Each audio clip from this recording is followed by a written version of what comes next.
വിലാപയാത്ര ഇപ്പോൾ കേശവദാസപുരത്ത് എത്തി. ഇനി ഉള്ളൂരിലേക്കാണ് അടുത്ത യാത്ര. അലക്സ് റാം മുഹമ്മദ് ഉണ്ട്. അലക്സ്, പുതിയ വിശദാംശം എങ്ങനെയാണ്? ഉള്ളൂരിലേക്കാണ് അടുത്ത യാത്ര. പക്ഷേ ഈ നിശ്ചയിച്ച പോയിന്റുകളിൽ മാത്രമല്ല, വഴിനീളെ ആളുകൾ കൂടി നിൽക്കുകയാണ്.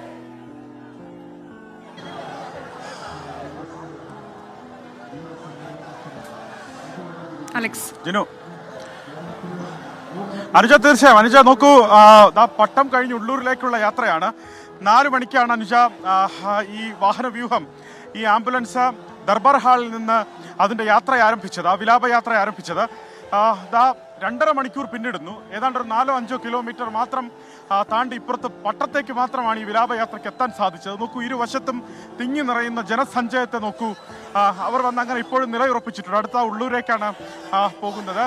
കേശവദാസപുരം കഴിഞ്ഞെടുത്ത് ഉള്ളൂരേക്കാണ് പോകുന്നത്. സ്വാഭാവികമായി ഇനി അങ്ങോട്ടുള്ള പോയിന്റുകളിലെല്ലാം 27 പോയിന്റുകളുണ്ട് തിരുവനന്തപുരം ജില്ലയിൽ കവർ ചെയ്ത് പോകാൻ, ഈ വിലാപയാത്ര കവർ ചെയ്ത് പോകാൻ. ഇനി അങ്ങോട്ടുള്ള പോയിന്റുകളെല്ലാം സമാനമായി തന്നെ ഇത്ര കണ്ട് ജനങ്ങൾ ഒഴുകിയെത്തും എന്നുള്ള കാര്യത്തിൽ സംശയമില്ല. ഞാൻ ആവർത്തിച്ച് പറയുന്ന ഒരു കാര്യമുണ്ട് അനുജ, വന്നു നിൽക്കുന്നതിലധികവും തങ്ങളുടെ പ്രിയപ്പെട്ട നേതാവിനെ അവസാനമായി ഒരു നോക്ക് കാണാനും അന്ത്യാഭിവാദനം നേരാനും വന്നു നിൽക്കുന്ന ജനങ്ങളിൽ അധികവും സ്ത്രീകളാണ്. നോക്കൂ, അവർ ഇങ്ങനെ ഇരുവശത്തും തിങ്ങി നിറഞ്ഞു നിൽക്കുന്നുണ്ട്, മുദ്രാവാക്യം വിളിക്കുന്നുണ്ട്.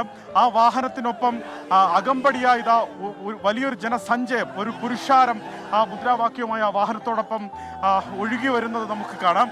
അത്തരത്തിൽ അക്ഷരാർത്ഥത്തിൽ തങ്ങളുടെ പ്രിയപ്പെട്ട നേതാവിന് അനുയോജ്യമായ ഒരു യാത്രയപ്പ് ഈ തലസ്ഥാന ജില്ല നൽകുന്നു. അദ്ദേഹത്തിൻ്റെ ജീവിതത്തിൻ്റെ പ്രധാനപ്പെട്ട ഭാഗങ്ങളെല്ലാം അദ്ദേഹം ചിലവഴിച്ച ജില്ലയാണ്, ചിലവഴിച്ച ഇടമാണ്. ആ ഇടമാണ് അദ്ദേഹത്തിന് അത്ര കണ്ട് നെഞ്ചിൽ തട്ടി ഒരു യാത്രയപ്പ് നൽകുന്നത്. അത് അവിടെ നിന്ന് ആരംഭിച്ച, അത് സെക്രട്ടേറിയറ്റിലെ ദർബാർ ഹാളിൽ നിന്ന് ആരംഭിച്ച കാൽനടയായി അനുഗമിക്കുന്നവർ അതിപ്പോഴും തുടരുന്നു എന്നുള്ളതാണ്.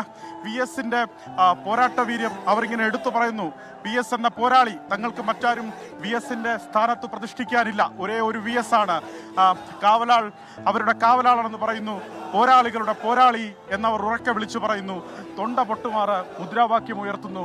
അത്തരത്തിൽ അങ്ങനെ അതാ ദീർഘമായി ഇരുവശങ്ങളിലും, റോഡിന്റെ ഇരുവശങ്ങളിലും VSനെ ഒരു നോക്ക് കാണാൻ അവർ അങ്ങനെ നിലയുറപ്പിച്ചു നിൽക്കുന്നു.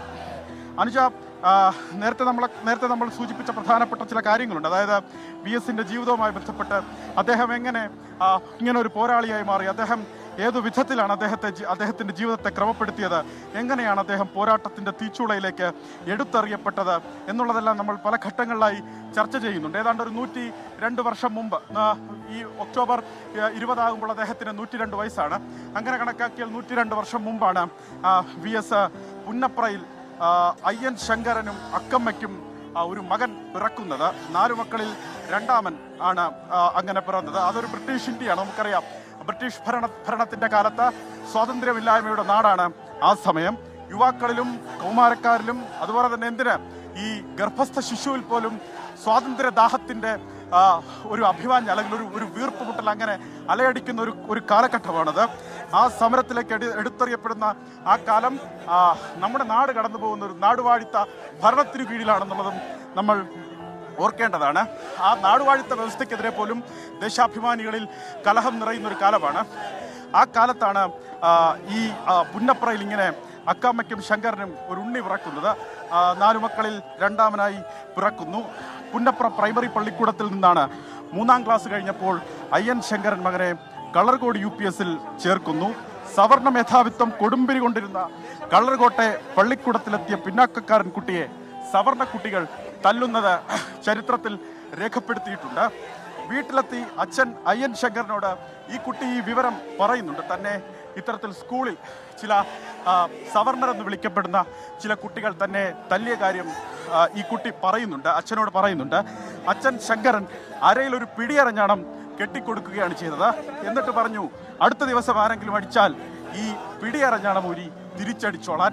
പിറ്റേന്ന് സ്വാഭാവികമായി സ്കൂളിൽ അതുതന്നെ സംഭവിച്ചു. പിന്നാക്കക്കാരൻ കുട്ടിയെ ഈ മുന്നാക്കക്കാരൻ എന്ന് വിളിക്കുന്ന സവർണ ജാതിയിൽപ്പെട്ട കുട്ടികൾ കളിയാക്കുന്നു, തല്ലുന്നു. ഈ തല്ലിയവനെ തിരിച്ചടിക്കുന്നു, പിടിയറഞ്ഞാണ് ഊരി തിരിച്ചടിക്കുന്നു. അതാണ് VSന്റെ ജീവിതത്തിൽ ആദ്യം ഈ സമരം ആരംഭിക്കുന്ന, ജീവിതം കലഹത്തിലേക്ക് എടുത്തെറിയപ്പെടുന്ന ആദ്യത്തെ സംഭവം അതാണ്. തുടർന്ന് അങ്ങോട്ട് സമര പരമ്പരകളുടെ, അതായത് VSന്റെ ജീവിതത്തിലേക്ക് പിന്നെ വന്ന മാറ്റങ്ങൾ, വി എസിൻ്റെ അമ്മയെ നഷ്ടപ്പെടുന്നത്. വി എസിൻ്റെ അമ്മ ഏതാണ്ട് അദ്ദേഹത്തിന് 4 വയസ്സുള്ളപ്പോഴാണ് അമ്മ അക്കാമ്മയ്ക്ക് വസൂരി പിടിപെടുന്നത്. വസൂരി പിടിപെട്ട് അക്കാമ്മയെ വയലിനക്കരെ ഒരു ഓല കൊണ്ട് മറച്ചൊരു ഒരു ഒരു കുടിലിലേക്ക് അമ്മയെ മാറ്റുന്നുണ്ട്. ഈ പെറ്റമ്മയെ ഒരു നോക്ക് കാണാൻ ഇത്തരത്തിൽ വയലിൻ്റെ കണ്ടെത്താ ദൂരത്തിനപ്പുറം നിന്ന് വന്ന് നോക്കുന്ന വി എസിൻ്റെ ചരിത്രം, അത് വി എസ് തന്നെ പല അഭിമുഖങ്ങളിലും അക്കാര്യങ്ങൾ വിശദീകരിച്ചിട്ടുണ്ട്. അതിൽ അതായത് അമ്മയെ ഒന്ന് അടുത്ത് കാണാൻ ആ ഘട്ടത്തിൽ കഴിയുന്നില്ല. അമ്മ അങ്ങനെ മരണപ്പെടുന്നു. പക്ഷേ തുടർന്ന് അങ്ങോട്ടും ഈ പറഞ്ഞ ദുർഗതി വി എസിനെ ഇങ്ങനെ പിന്തുടരുന്നു എന്നുള്ളതാണ്. 11ാം വയസ്സിൽ ജ്വരം പിടിപെട്ട അച്ഛൻ അയ്യൻ ശങ്കറിനും കൂടി വി എസിന് നഷ്ടമാകുന്നു. വി എസിനും സഹോദരങ്ങൾക്കും നഷ്ടമാകുന്നു. അനാഥത്വം ആ ജീവിതം കാര്യമായി തന്നെ അറിയാൻ തുടങ്ങുന്നു. അതിനിടെയാണ് സ്വാതന്ത്ര്യ സമരത്തിൽ ഈ ബാലൻ ആകൃഷ്ടനാകുന്നത്. 15ാം വയസ്സിൽ സ്റ്റേറ്റ് കോൺഗ്രസിൽ അംഗമാകുന്നു. അത് 1938 അതിനുശേഷം 1940 വി എസ് അതായത് ഒരു കൗമാരക്കാരനായ വി എസ് കമ്മ്യൂണിസ്റ്റ് പാർട്ടിയുടെ അംഗമായി മാറുന്നു. കർഷക തൊഴിലാളികളെ സംഘടിപ്പിക്കാൻ പി കൃഷ്ണപിള്ള വി എസിന് നിയോഗിക്കുന്നത് 1940കളിലാണ്. ആ 40കളിലാണ് ഈ തിരുവിതാംകൂർ കർഷക യൂണിയൻ എന്ന പേരിൽ കർഷക തൊഴിലാളികൾ അദ്ദേഹം സംഘടിപ്പിച്ചു മാറുന്നത്. ഇന്ന് ആ കർഷക യൂണിയൻ എവിടെ എത്തി നിൽക്കുന്നു നമുക്കറിയാം. KSKTU എന്നും അഖിലേന്ത്യാ കർഷക യൂണിയൻ എന്ന നിലയിലേക്കും വളർന്നൊരു വലിയ പ്രസ്ഥാനമായി അത് പിന്നീട് മാറിയത് ചരിത്രമായി മാറുന്നുണ്ട്. 1946 ഈ പുന്നപ്ര വയലാർ സമരം. പുന്നപ്ര വയലാർ സമരത്തിൽ വി എസ് നേരിട്ട് പങ്കെടുത്തിട്ടില്ല. പക്ഷേ ഈ സമരത്തിൻ്റെ തന്ത്രങ്ങൾ മെനയുന്നതിലും സമരത്തിന് നേതൃത്വം നൽകുന്നതിലും വി എസ് പ്രധാനപ്പെട്ട പങ്ക് വഹിക്കുന്നുണ്ട്. അതിനുശേഷം 23 വയസ്സുള്ള വി എസ് ഒളിവിൽ പോകുന്നത് പൂഞ്ഞാറാണ് ഒളിവിൽ പോകുന്നത്. പൂഞ്ഞാർ വെച്ച് പോലീസ് വി എസിനെ പിടിക്കുന്നു. സർ CPയുടെ പോലീസാണ് അന്ന് വി എസിനെ പിടിക്കുന്നത്. 23 വയസ്സുകാരനാണ്. അടിച്ചും ഇടിച്ചും തൊഴിച്ചും ഒക്കെ ക്രൂരമായ ലോക്കപ്പ് മർദ്ദനം വി എസിന് ഏൽക്കേണ്ടി വരുന്നു. ആ ലോക്കപ്പ് മർദ്ദനത്തിൻ്റെ ഒരു ഘട്ടത്തിലും കൂടെ ഉണ്ടായിരുന്ന നേതാക്കൾ ആരൊക്കെ തങ്ങളുടെ സഖാക്കളെ ഒറ്റുകൊടുക്കാൻ ആ 23കാരൻ തയ്യാറാകുന്നില്ല എന്നുള്ളതും ചരിത്രമായി അങ്ങനെ നിൽക്കുന്നുണ്ട്. വി എസിനോട് ആവർത്തിച്ചവർ ചോദിച്ചിട്ടും അവർക്കൊരു കൃത്യമായ ഒരു മറുപടി വി എസിൻ്റെ ഭാഗത്ത് നിന്ന് ആ 23 വയസ്സുകാരൻ്റെ ഭാഗത്ത് നിന്ന് ലഭിക്കുന്നില്ല. തുടർന്ന് ക്രൂരമായ ലോക്കപ്പ് മർദ്ദനം, ഒപ്പം ഈ ലോക്കപ്പിൽ നിന്ന് കാലുകൾ വലിച്ചു പുറത്തേക്ക് വെച്ച് ലാത്തി പിടിച്ചു വെച്ച് കെട്ടി ലാത്തിക്കടി, കാലിൻ്റെ വെള്ളയിൽ ലാത്തിക്കടിക്കുന്നു. അതിലും ഈ യുവാവ് ഇത്തരം കാര്യങ്ങൾ തുറന്നു പറയുന്നില്ല എന്ന ഘട്ടം വന്നപ്പോഴാണ് ഇദ്ദേഹത്തിൻ്റെ വലതു കാലിൽ ഈ തോക്കിൻ്റെ മുനയിലുള്ള ബയണറ്റ് കുത്തിയിറക്കുന്നത്. അങ്ങനെ ആ ബയണറ്റ് കുത്തിയിറക്കിയ പാട് വി എസ് പിൽക്കാലത്ത് മാധ്യമങ്ങളെ കാണിച്ചത് നമ്മൾ കണ്ടതാണ്. അങ്ങനെ തുടങ്ങിയ സമര ചരിത്രമാണ്. ബാക്കി അങ്ങോട്ട് വി എസ് എന്ന ദ്വയാക്ഷരി ചരിത്രമായതാണ് നമ്മുടെ മുമ്പിലുള്ള ദൃശ്യം. പിന്നീട് അങ്ങോട്ട് എത്രയെത്ര സമരങ്ങൾ, പാർട്ടി പിളർപ്പിന് ശേഷം പാർലമെന്ററി രംഗത്തേക്ക് വി എസ് വരുന്നത്, പാർട്ടിയുടെ അമരത്തേക്ക് വരുന്നത്, 7 തവണ നിയമസഭാ സാമാജികനാകുന്നു, 3 തവണ പ്രതിപക്ഷ നേതാവുന്നു, 1 തവണ സംസ്ഥാന മുഖ്യമന്ത്രിയാകുന്നു. അങ്ങനെ ഏറ്റെടുക്കാത്ത സമരങ്ങൾ വി എസിൻ്റെ ജീവിതത്തിലില്ല. ആ സമര പോരാട്ടം, ആ ചരിത്രം, അല്ലെങ്കിൽ ആ ദീർഘമായ വി എസിൻ്റെ സമരേതിഹാസം നിറഞ്ഞ ജീവിതം, അതിങ്ങനെ ഈ തിങ്ങി നിൽക്കുന്ന ആളുകൾക്ക് അതിങ്ങനെ അവരുടെ മുഖത്ത് വിരിയുന്നുണ്ട്. വി എസ് ആരായിരുന്നു എന്നവർ പറയുന്നത്, വി എസിനെ ഒന്ന് കാണാൻ അവർ നോക്കി നിൽക്കുന്നത് ഇക്കാരണങ്ങളെല്ലാം കൊണ്ടാണ്. തങ്ങളുടെ ആശ്രയം അത്താണിയാണ് വി എസ്. ഈ ദ്വയാക്ഷരി, ഈ 2 അക്ഷരം എന്നവർ പറയുന്നു.